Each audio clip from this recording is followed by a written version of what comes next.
Hello friends, എല്ലാവർക്കും വൈഷൂസ് ലേണിങ്ങിലേക്ക് സ്വാഗതം. നമ്മുടെ സെക്കൻഡ് സെമ്മിലെ ദീപേഷ് ചക്രവർത്തി എന്ന് പറയുന്ന ടോപ്പിക്കാണ് ഈ വീഡിയോയിലൂടെ നമ്മൾ കാണുന്നത്. അപ്പോൾ നമ്മൾ കഴിഞ്ഞ വീഡിയോയിലൊക്കെ സബാൾട്ടൻ സ്റ്റഡീസ് എന്ന് പറയുന്ന ആ ഒരു ടോപ്പിക്കിലൂടെയാണ് കടന്നു വരുന്നത് അല്ലേ. സബാൾട്ടൻ സ്റ്റഡീസുമായിട്ട് ബന്ധപ്പെട്ട ആ പഠനശാഖയുമായിട്ട് ബന്ധപ്പെട്ട നമ്മുടെ രണജിത് ഗുഹയുടെയൊക്കെ ഫോളോവിങ് ആയിട്ടുള്ള സബാൾട്ടൻ സ്റ്റഡീസ് എന്താണ്, എങ്ങനെയാണ് അത് ചരിത്രരചനയിൽ എഫക്റ്റ് ആയിരിക്കുന്നത്, ചരിത്രരചനയുമായിട്ട് സബാൾട്ടൻ സ്റ്റഡീസ് ഏത് രീതിയിലാണ് അത് ബന്ധപ്പെട്ട് കിടക്കുന്നത് എന്നുള്ളതൊക്കെയാണ് നമ്മൾ ഈ വീഡിയോയിലൂടെ കാണുന്നത്. അപ്പോൾ സബാൾട്ടൻ സ്റ്റഡീസിനെ കുറിച്ച് ദീപേഷ് ചക്രവർത്തിയുടെ വ്യൂ പോയിന്റ് അതാണ് ഈ വീഡിയോയിൽ കാണുന്നത്. Dipesh Chakrabarty is a historian and a subaltern studies critic who made a contribution can be seen from his pioneering works such as Provisionalizing Europe, Proto-colonial, Post-colonial Thought and Historical Difference, explores that the relation between history and post-colonial theory. He has also contributed to the area of subaltern studies with his books titled Habitation of Modernity, Essays in the Wake of Subaltern Studies, 2002. He is a founding member of the editorial collective of Subaltern Studies and was the editor for Subaltern Studies Volume 9, 1997, along with Shahid Amin. He is also a founding editor of Post-colonial Studies. He is a founding member of the editorial collective of Subaltern Studies and was editor for Subaltern Studies Volume 9, 1997, along with Shahid. Dipesh Chakrabarty is a historian and a subaltern studies critic who made a contribution to the post-colonial theory and subaltern studies. എന്താണ് ഈ post colonial theories എന്നൊക്കെ പറയുന്നത്? Post colonial theories is A literary theory or critical approach that deals with the literature produced in countries that were once or are now colonies of other countries.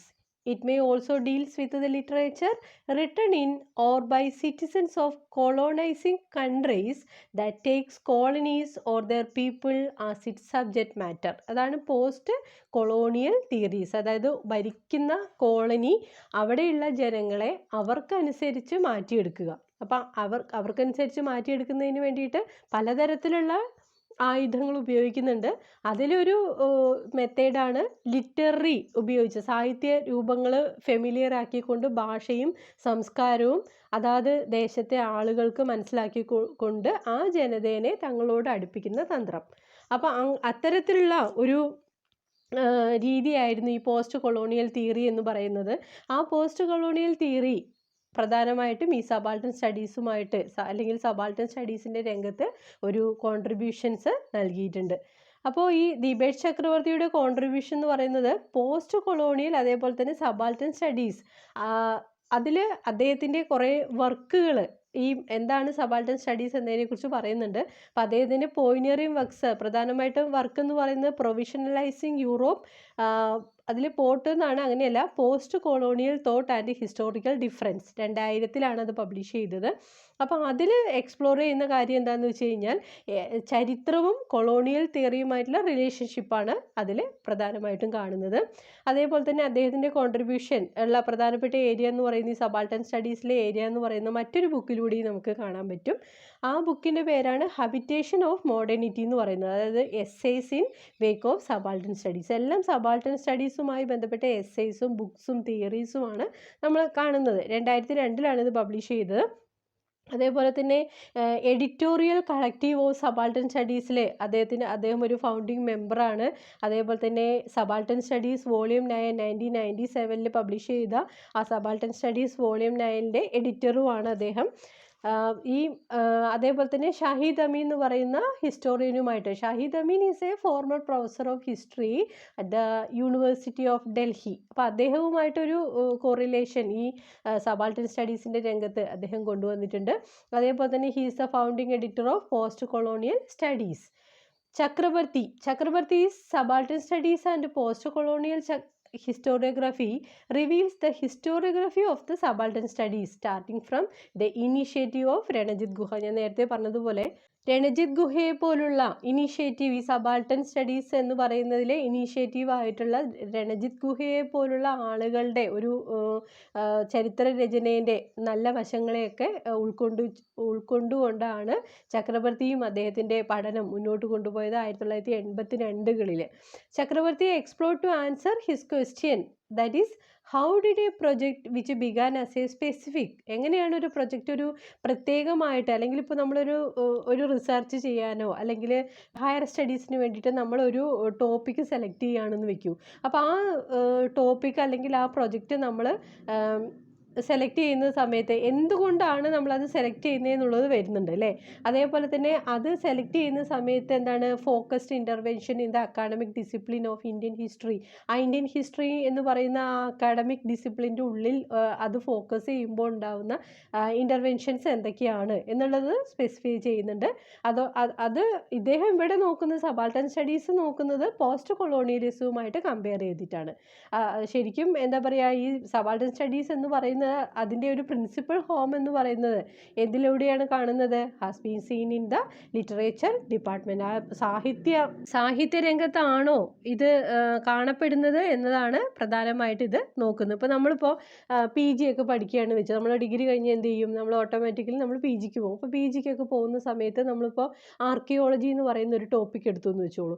ആ archaeology എന്ന് പറയുന്ന topic എടുക്കുന്ന സമയത്ത് നമ്മൾ എന്തിനാണ് ആ ടോപ്പിക് എടുക്കുന്നത് എന്നുള്ള ആദ്യം ഒരു ബോധം വേണം. പിന്നെ ആ ടോപ്പിക്ക് പഠിക്കുന്നതിലൂടെ നമ്മുടെ ഹയർ സ്റ്റഡീസിന് അത് എത്രമാത്രം ഗുണകരമാണ്, അത് നമുക്ക് മാനസികമായിട്ടും എത്ര ഗുണകരമാണ്, അതേപോലെ നമ്മൾ സബ്ജക്റ്റ് മാറ്ററുമായിട്ട് നമ്മുടെ ഹയർ സ്റ്റഡീസിനെ എത്രമാത്രം അത് ഉപകാരപ്രദമാണെന്ന് നോക്കണം. പിന്നെ ഭാവിയിൽ നമുക്ക് എന്താ പറയുക, പഠിത്തമൊക്കെ കഴിഞ്ഞ് എന്ത് വേണം, എല്ലാവർക്കും ഒരു ജോലിയൊക്കെ വേണം. അപ്പോൾ ആ ജോലിയൊക്കെ കിട്ടുന്നതിൽ ഈ സബ്ജക്റ്റ് എത്രമാത്രം ഹെൽപ്ഫുൾ ആണ് എന്നൊക്കെ കുറേ ഒന്ന് ചിന്തിച്ചിട്ടല്ലേ നമ്മളെപ്പോഴും ഹയർ സ്റ്റഡീസൊക്കെ തിരഞ്ഞെടുക്കുക. അപ്പോൾ അതേപോലെ എന്താ പറയുക, സബാൾട്ടൻ സ്റ്റഡീസ് എന്ന് പറയുന്ന മേഖലയിൽ പോകുന്ന സമയത്ത് ഈ പോസ്റ്റ് കൊളോണിയലിസം, അത് ലിറ്ററേച്ചർ അങ്ങനെയുള്ളതൊക്കെ എത്രമാത്രം ഇതിൽ സഹായകരമാണ്, അല്ലെ എത്രമാത്രം ഇതിനെ പ്രൊമോട്ട് ചെയ്യുന്നുണ്ട്, എന്തൊക്കെ ഇൻ്റർവെൻഷൻസ് ആണ് വരുന്നത് എന്നൊക്കെയാണ് ശരിക്കും ഇതിലൂടെ കാണുന്നത്, ഇദ്ദേഹത്തിൻ്റെ ഈ രചനയിലൂടെ നമ്മൾ കാണുന്നത്.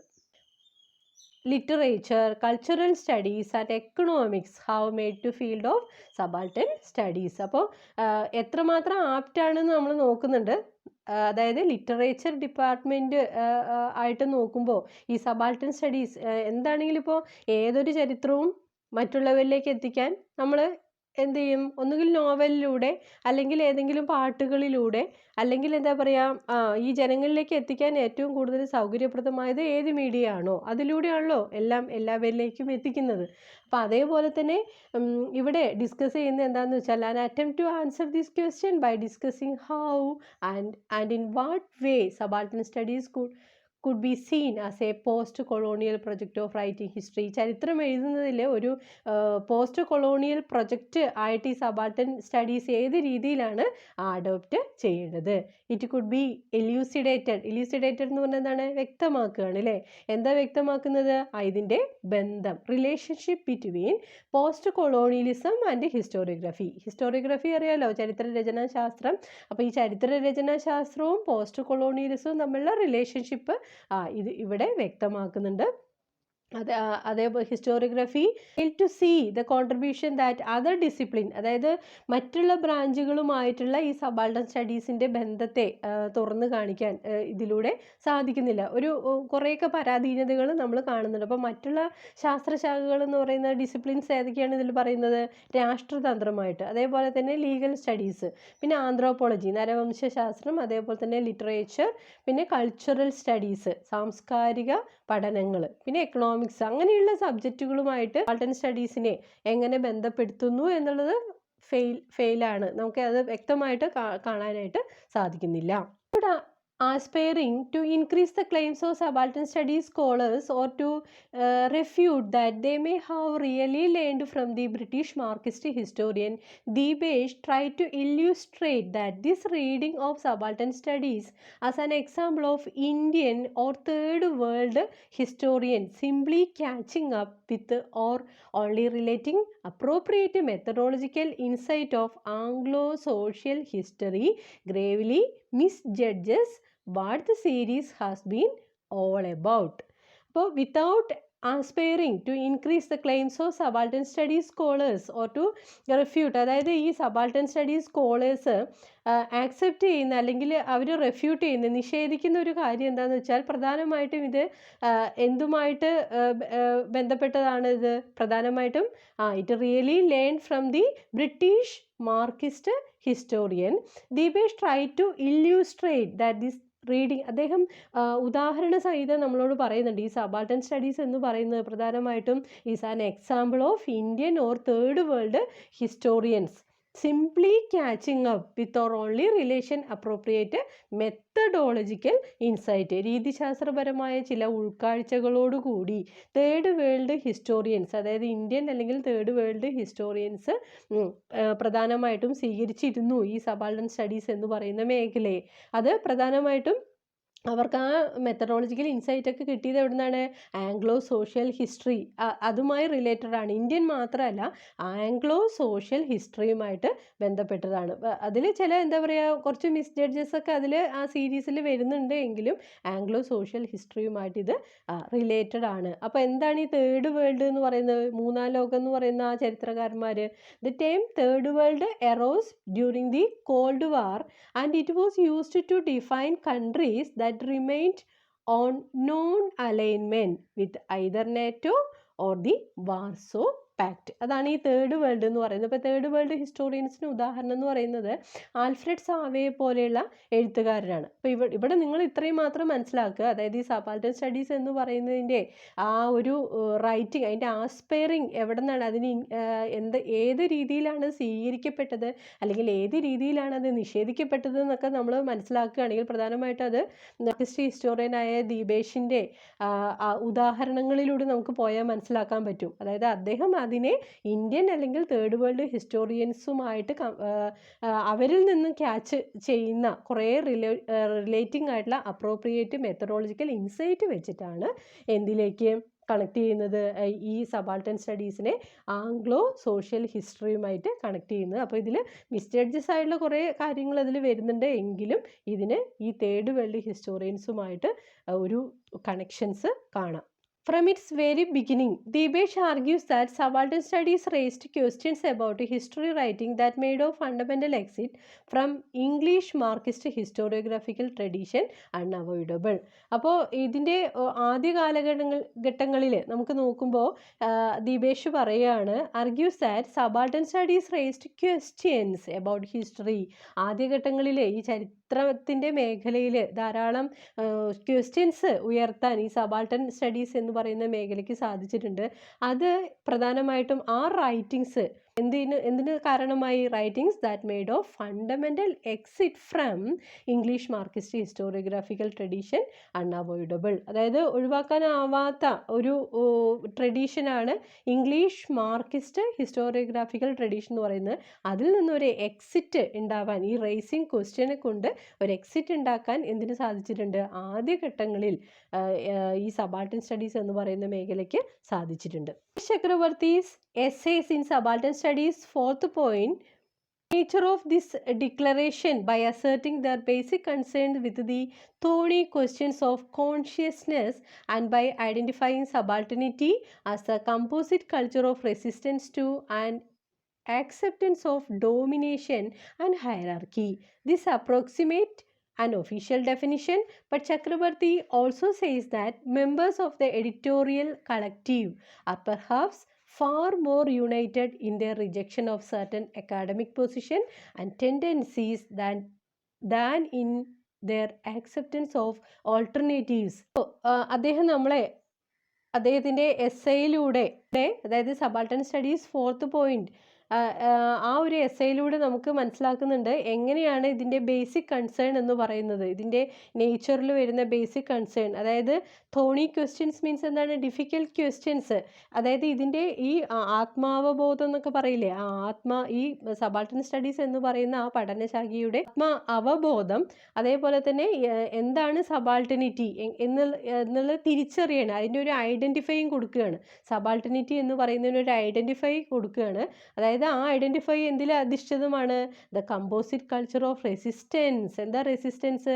പ്രതിരോധിക്കാനുള്ള ഒരു അല്ലേ, ഏതൊരു വ്യക്തിയുടെയും അല്ലെങ്കിൽ ഏതൊരു സമൂഹത്തിൻ്റെയും ആ ഒരു അവസ്ഥയിൽ നിന്ന് പ്രതിരോധിച്ച് ഉയർന്നു വരാനുള്ള, സാംസ്കാരികമായിട്ടും അല്ലാതെയും ഉയർന്നു വരാനുള്ള ഒരു സമൂഹത്തിൻ്റെ കഴിവ്.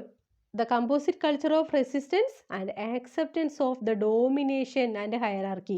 റെസിസ്റ്റൻസിനുള്ള ഒരു കൾച്ചറും അവർ ഡെവലപ്പ് ചെയ്യുന്നുണ്ട്. അതോടൊപ്പം തന്നെ നിലവിലുള്ള സാഹചര്യങ്ങളെ ആക്സെപ്റ്റ് ചെയ്യുന്നുണ്ട്. അതേപോലെ തന്നെ ഡോമിനേഷൻ ആൻഡ് ഹൈറാർക്കി, മേൽക്കോയ്മേനെയും അല്ലെങ്കിൽ എന്താ പറയുക, ഈ ചങ്ങലകളായിട്ടുള്ള സമൂഹത്തിൻ്റെ വേർതിരിവിനെയും ഒക്കെ ആക്സെപ്റ്റ് ചെയ്യുകയും ചെയ്യുന്നുണ്ട്. അതോടൊപ്പം തന്നെ നിലവിലുള്ള സാംസ്കാരിക വിളംബങ്ങളെ റെസിസ്റ്റ് ചെയ്യാനുള്ള ഒരു പവറും കൂടെ, അങ്ങനെയുള്ള ആ റെസിസ്റ്റ് ചെയ്യുക എന്നുള്ളൊരു ആത്മാവബോധത്തിൻ്റെ വളർച്ചയും കൂടെ ഇതിൽ നമുക്ക് കാണാൻ പറ്റും. അപ്പോൾ ഇതിനെക്കുറിച്ചുള്ള ആർഗ്യുമെൻസും ഉണ്ട്, അതേപോലെ തന്നെ എതിരഭിപ്രായങ്ങളും ഉണ്ട്. സബാൾട്ടൻ സ്റ്റഡീസിൻ്റെ ഈ വളർച്ചയെക്കുറിച്ചുള്ള ഓപ്പോസിറ്റ് ആയിട്ടുള്ള അനുകൂലിക്കുന്നതുമായിട്ടുള്ള ഒരുപാട് ഘടകങ്ങൾ ഇതിൽ കാണാൻ പറ്റും. അപ്പോൾ this approximate and official definition, but Chakrabarty ഇതൊരു ഒഫീഷ്യൽ ഡെഫിനിഷൻ മാത്രമാണ്. അതായത് ഇവരുടെ ഈ consciousness and the identifying subalternity as the composite culture of resistance to and acceptance of domination and hierarchy എന്ന് പറയുന്ന ഒരു ഒഫീഷ്യൽ ഡെഫിനിഷൻ മാത്രമാണ്.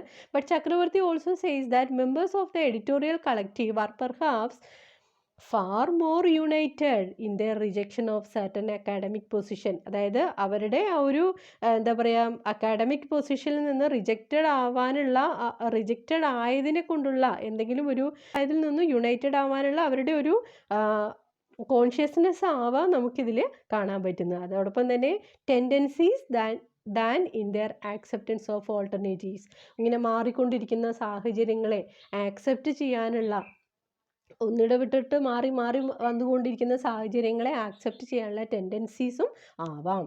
അപ്പോൾ ദീപേഷ് ചക്രവർത്തീസ് എസ്സേ, അദ്ദേഹത്തിൻ്റെ എസ്സേയിൽ വരുന്ന ഈ സബാൾട്ടൻ സ്റ്റഡീസ് 4th പോയിന്റ്സ് എന്ന് പറയുന്ന ആ എസ്സേയിൽ വരുന്ന പ്രധാനപ്പെട്ട കാര്യങ്ങളാണ്. Out of the nature of this declaration by asserting the basic concern with the thorny question of consciousness and by identifying subalternity as a composite culture of resistance and in acceptance of domination and hierarchy.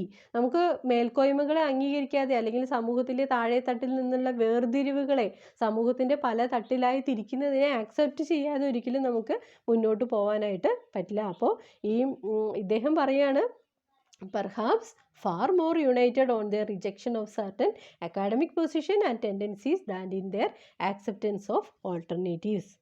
Chakrabarty therefore has remained the subalternist most concerned with Marxism.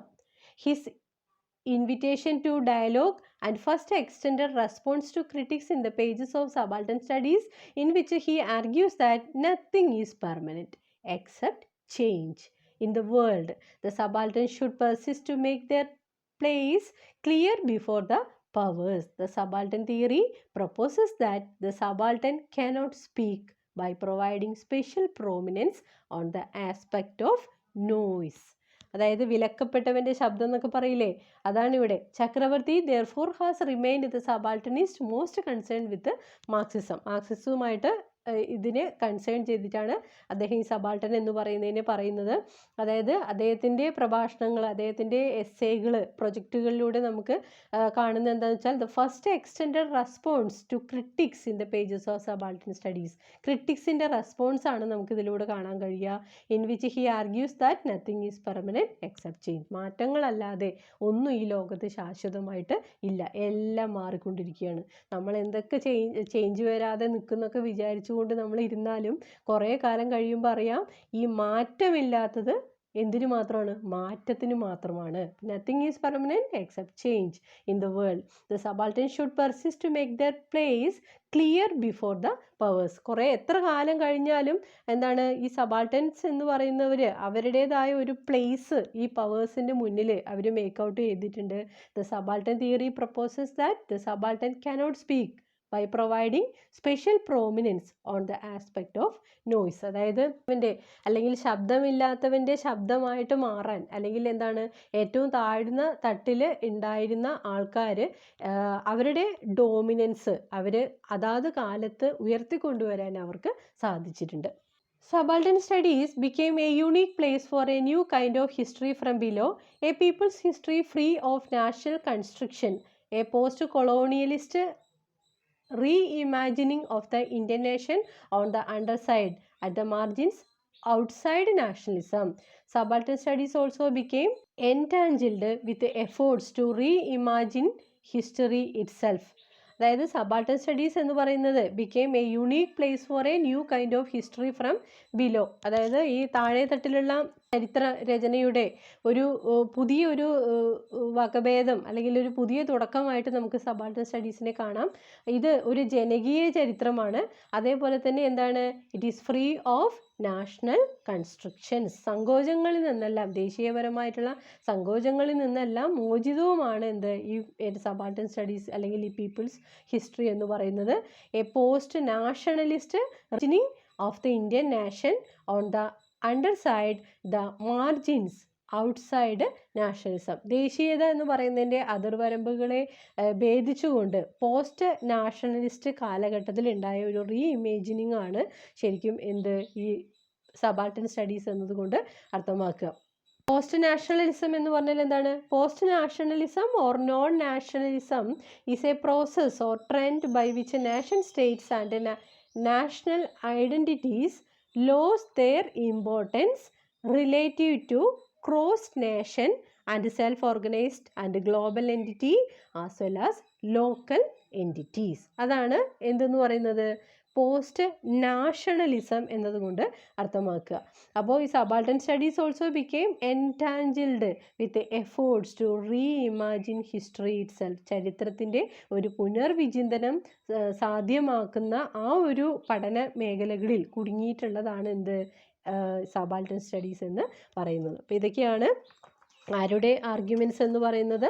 Deepesh ചക്രവർത്തിയുടെ arguments. അപ്പോൾ ദീപേഷ് ചക്രവർത്തി ഇതിനെ post colonial തിയറിയുമായിട്ട് related ആണ്. അദ്ദേഹത്തിൻ്റെ കുറേ essays പറയുന്നുണ്ട്, അതൊക്കെ നന്നായിട്ട് നോക്കണം. Provincializing Europe, post colonial thoughts and historical difference എന്ന് പറയുന്നത്. പിന്നെ അതേപോലെ തന്നെ അദ്ദേഹത്തിൻ്റെ book habitations of modernity, essays in the wake of subaltern studies എന്ന് പറയുന്നത്. അതോടൊപ്പം തന്നെ അദ്ദേഹത്തിൻ്റെ എഡിറ്റോറിയൽ ഉള്ളത് സബാൾട്ടൻ സ്റ്റഡീസ് വോളിയം 9 1997 വരുന്നത്. അതൊക്കെ നോക്കുക. പിന്നെ ഷഹീദ് അമീൻ എന്ന് പറയുന്ന ഹിസ്റ്റോറിയനുമായിട്ടുള്ള യോജിച്ചുള്ള അദ്ദേഹത്തിൻ്റെ പ്രവർത്തനങ്ങൾ, പിന്നെ എങ്ങനെയാണ് സബാൾട്ടൻ സ്റ്റഡീസിനെ പോസ്റ്റ് കൊളോണിയൽ ഹിസ്റ്റോറിയോഗ്രഫിയുമായിട്ട് അദ്ദേഹം ബന്ധിപ്പിക്കുന്നത്, അല്ലെങ്കിൽ അതുമായി ബന്ധപ്പെട്ട ചരിത്ര രചനയിൽ എന്തൊക്കെ മാറ്റങ്ങളാണ് അദ്ദേഹം വരുത്തുന്നത് എന്നുള്ളത് ശ്രദ്ധിക്കുക. പിന്നെ ഏത് രീതിയിലാണ് ചരിത്ര രചനയിൽ മാറ്റങ്ങൾ കൊണ്ടുവരുന്നത്, അതേപോലെ തന്നെ ഇല്യൂസ്ട്രേറ്റ് ചെയ്യുന്നത് എന്തുമായിട്ട് ബന്ധപ്പെട്ടിട്ടാണ്? തേർഡ് വേൾഡ് ഹിസ്റ്റോറിയൻസുമായിട്ട് ബന്ധപ്പെട്ട് ഈ subaltern studies, Anglo social history, അതുമായിട്ടൊക്കെ ബന്ധപ്പെട്ടുള്ള അദ്ദേഹത്തിൻ്റെ ഇല്യൂസ്ട്രേഷൻസ് നോക്കണം. പിന്നെ നമ്മൾ കാണുന്നത് മാർക്സിസ്റ്റ് ഹിസ്റ്റോറിയോഗ്രാഫിക്കൽ ട്രഡീഷനുമായിട്ടുള്ള ഈ സബാൾട്ടൻ ഹിസ്റ്റോറിയോഗ്രാഫിയുടെ ബന്ധമാണ്. അദ്ദേഹത്തിൻ്റെ മറ്റൊരു എസ്സേയാണ് സബാൾട്ടൻ സ്റ്റഡീസ് ഫോർത്ത് പോയിന്റ് എന്ന് പറയുന്നത്. അതിൽ പ്രധാനമായിട്ടും ഉയർന്നു വരുന്ന ഈ കോൺഷ്യസ്നെസ്സിനെ കുറിച്ചുള്ള ക്വസ്റ്റ്യൻസ്, അതേപോലെ തന്നെ കൾച്ചറുമായിട്ടുള്ള അതിൻ്റെ ബന്ധം, അതേപോലെ തന്നെ അദ്ദേഹത്തിൻ്റെ മറ്റൊരു എഡിറ്റോറിയൽ കളക്റ്റീവ്, അതിൽ വരുന്ന റിജക്ഷൻസ് എന്തൊക്കെയാണ്, അക്കാഡമിക് പൊസിഷൻ അല്ലെങ്കിൽ ടെൻഡൻസീസ് എന്തൊക്കെയാണ്, ഓൾട്ടർനേറ്റീവ് ആയിട്ടുള്ള കുറേ കാര്യങ്ങൾ ഈ സബാൾട്ടൻ സ്റ്റഡീസിൻ്റെ മേഖലയിൽ അദ്ദേഹം വരുന്നുണ്ട്. അപ്പോൾ അതൊക്കെ എന്തൊക്കെയാണെന്നുള്ളത് ശ്രദ്ധിക്കുക. അതേപോലെ തന്നെ മാർക്സിസ്റ്റ് കൺസേണുമായിട്ടുള്ള അദ്ദേഹത്തിൻ്റെ ബന്ധം, പിന്നെ അദ്ദേഹത്തിൻ്റെ കൺക്ലൂഷൻ അല്ലെങ്കിൽ ഒരു കണ്ടുപിടുത്തം എന്ന് പറയുന്നത് എന്താണ്? Nothing is permanent except change എന്ന് പറയുന്നത്, ചേഞ്ച് ഇൻ ദ വേൾഡ് എന്ന് പറയുന്നത്. അപ്പോൾ ഈ സബാൾട്ടൻ സ്റ്റഡീസ് ആ വാക്കുമായിട്ട് എത്രത്തോളം ബന്ധപ്പെട്ടിരിക്കുന്നു എന്നുള്ളത് മനസ്സിലാക്കുക. പിന്നെ അടിച്ചമർത്തപ്പെടുന്ന വിഭാഗത്തിൻ്റെ ശബ്ദമായി ഉയർന്നു വരാൻ അല്ലെങ്കിൽ ചരിത്രത്തിൽ ഇങ്ങനെ ആരും ശ്രദ്ധിക്കപ്പെടാത്ത ഒരു മേഖലയിൽ ഒതുങ്ങിപ്പോയ കീഴാളന്മാരുടെ ചരിത്രം എങ്ങനെയാണ് മേലാള ചരിത്രത്തിൻ്റെ കൂടെ സ്ഥാനം പിടിച്ചത് എന്നുള്ള ആ ഒരു ചരിത്രത്തിൻ്റെ ഏടുകളിലൂടെ നടന്നു പോകുമ്പോൾ നമ്മൾ കണ്ടെത്തുന്ന കുറേ കാര്യങ്ങളും കൂടെ എന്തിൽ വരുന്നുണ്ട്, ഈ സബാൾട്ടൻ ഹിസ്റ്ററി എന്ന് പറയുന്നതിൽ വരുന്നുണ്ട്. അപ്പോൾ പ്രധാനമായിട്ടും ഒരു റീഇമാജിൻ ഹിസ്റ്ററിയിൽ ഒരു പുനർവിചിന്തനം കൊണ്ടുവരാൻ ഏത് മേഖലയിലുള്ള പഠനത്തിന് സാധിച്ചിട്ടുണ്ട് എന്നാണ് പറയുന്നത്, സബാൾട്ടൻ സ്റ്റഡീസ് എന്ന് പറയുന്ന രംഗത്ത് സാധിച്ചിട്ടുണ്ട് എന്നാണ് ഇദ്ദേഹം അഭിപ്രായപ്പെടുന്നത്. സോ നമ്മൾ വീഡിയോ വൈൻഡപ്പ് ചെയ്യാണ്. അപ്പോൾ ഈ വീഡിയോ നിങ്ങൾക്ക് ഇഷ്ടമായി എങ്കിൽ നിങ്ങൾ ലൈക്ക് ചെയ്യുക, ഷെയർ ചെയ്യുക, സബ്സ്ക്രൈബ് ചെയ്യുക. Thank you.